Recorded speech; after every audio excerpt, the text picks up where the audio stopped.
Welcome back. Today we'll be talking about hand positioning and some common misunderstandings and mistakes in teaching practice and how do we treat it correctly and fix them. First thing first, let's define, is there a universally agreed hand positioning on the keyboard? Well, in most countries, elementary students and their teachers concentrate on what is so-called a curvy hand. That is, you use your hand, arch the back of the entire palm, and to form what we call the arch of the church kind of hand position on the keyboard. Then you only use your curvy fingers and the tip to steadily stand as support on the keyboard. It does look like this.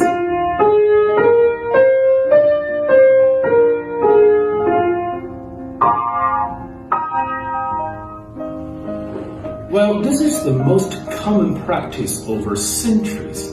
I must have said that this is not the only way of each of the schools, historically and worldwide, how they treat and train their students. For example, in Russia, or what we call the Russia school, pianists have developed a technique that allows you to loosely stretch your finger and to use not only the tips, but the cushion of the meat to get in touch with the keyboard and in order to facilitate a better reach sound, which goes like this. You put your hand on the keyboard, instead of holding it curvily, lower your wrist and stretch your finger till the entire palm, almost the entire palm can touch the keyboard.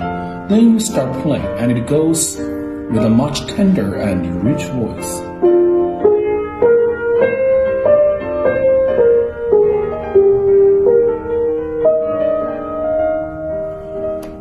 While we're doing this kind of stretching out methodology, you need to make sure that the curve, the still so-called curve of your palm, is still hold together and solid.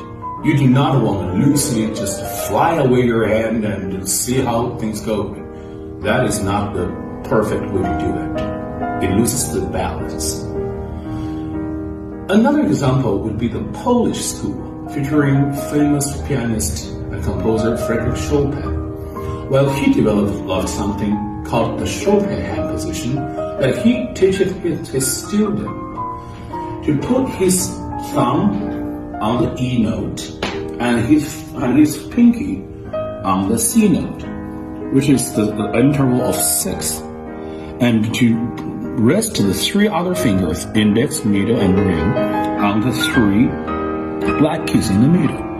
And you play this with not only the strength of your finger, but also with a little bit of the weight, the gravity, to genuinely, gradually rotate one by one from your thumb to your pinky.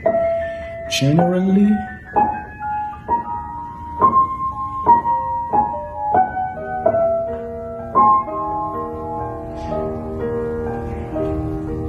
as coincidentally as it creates a whole tone scale, this does have a fantastic, surreal sense of tonality. And it is one of the most tender, indulgent, and sweetened way of approaching to the keyboard. There are certain schools, for example, from a certain historical period, like the Italian school, that does emphasize on the curvy use of your finger, but it is most likely related to the front part of your forefingers, not the whole hand. For example, Italian school. They use the fingertip, the nail part, to touch the score, to touch the keyboard, and create a very non-legato, staccatissimo sound. We call it in Italian pizzicato.